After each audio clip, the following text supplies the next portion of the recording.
Hey everyone, Halle here, Keller Williams Realty out of sunny Scottsdale, Arizona with part 8 of So You Think You Want to Buy a House. Now in part 7 we spoke about the inspection, the professional physical inspection of the home and the things that you should look out for. Part 8 we're going to also spend on the inspection period because it's so very, very important, guys. And I actually have 8 items that I would like for you to keep your eye open for during the inspection period, as well as the items that we spoke about in part 7.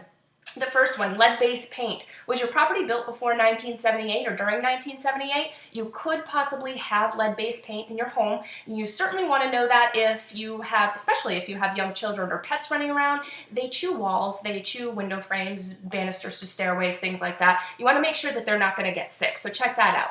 Is your property covered by an HOA? This is number 2. Is there a homeowners association governing your particular neighborhood? If so, you're going to want to get during your inspection period what is called the CC&Rs and any other documentation that pertains to that particular homeowners association or that neighborhood, perhaps a public report if your property is a little bit newer. You're going to want this information because you're going to want to know if you can abide by their rules, if you can live by their particular government in this particular neighborhood on this property that you're buying. So get that information sooner rather than later. I hate to see people come to the closing table and figure out they can't live with the HOA's rules, and then the deal falls through. They don't get a home and the seller doesn't sell a house.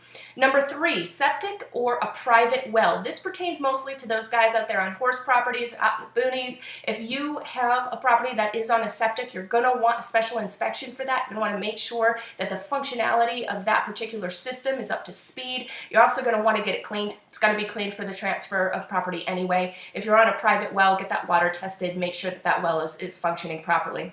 Soil problems. Arizona has expansive soil, guys. Make sure where your home is located is not in a dangerous area and isn't going to fall into a sinkhole in the ground. Check that out. Make sure that it's going to work for you.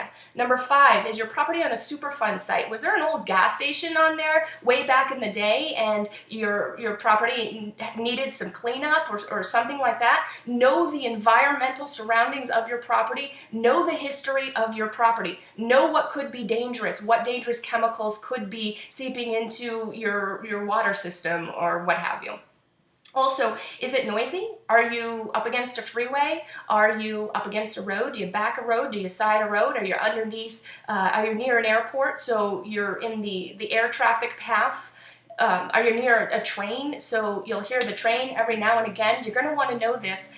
I'd hate to see you get 2-3 weeks into your new home, be all happy, and notice that there are these really strange noises popping up everywhere that disturbs your family. So check that out. You're going to want to know it. Crime statistics and sex offenders. Number 6, if you've got little ones running around, you're especially going to want to know what they're running around.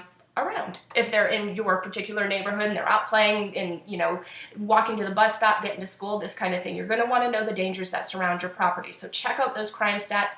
Check out the sex offender list. Make sure that you're comfortable with the information that you find. Number 7, schools. You're going to want to know that the schools surrounding the area of that home where your child is expected to go are up to par for you. Do they meet your standards? You could check out how they rate against other schools in Arizona. You could check out how those particular schools rate against other schools in the nation. You're going to want to make sure that you're comfortable with the school system that your home is located in, because that's where you're going to be sending your children. Number 8, last but not least, get a SPUDS and a clue. In the biz, that's what we call them. In layman's terms, a SPUDS is a seller's property disclosure statement. Basically, it's a couple of pages long. It's a list of a whole bunch of questions about the property that only the seller would know. Make sure that your agent is getting you a copy of this signed and dated and completely filled out by the seller of the home during your inspection period. A clue report is the same as an insurance claim history report. You're going to want to know if there have been any insurance claims on this particular property so that you can make an informed decision on moving forward. Halle, Keller Williams Realty, 602-476-1942. Have a great day.